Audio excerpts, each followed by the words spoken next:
Okay, so now I'm going to iron it, and here's a really important step. When you're ironing applique, you're going to want to use a pressing sheet like this one here. So inside of each of these envelopes, you'll find this little white sheet. It doesn't have a good side. You use both sides. The reason why you want to do this is if any of this Steam-A-Seam gets on your iron, you're going to gunk up the iron, and anyone who tries to use it afterwards is going to get stuff all over their fabric, stuck to the ironing board and stuff like that. So we want to avoid that happening by using a simple drop sheet.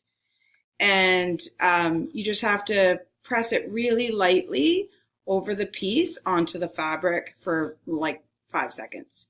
Is what I do. Now, when I'm doing this, I'm going to just change the view here a little bit. Can you see? This is what I'm working on. Here's my piece right here.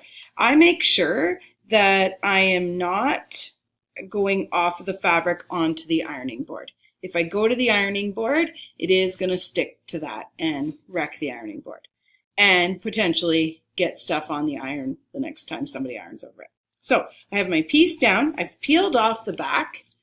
I lay the piece down. I grab my drop sheet, put it on top, and I just iron over it for about 5 seconds.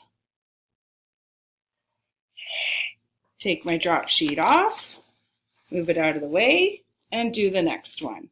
So I'm going to take my piece number 3, get rid of this red thread that's kind of randomly there.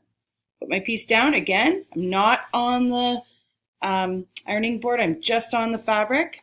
I take my drop sheet and I press for about 5 seconds. Now this iron has water in it. It should be a dry iron with no steam at all. And then I have one more piece to go.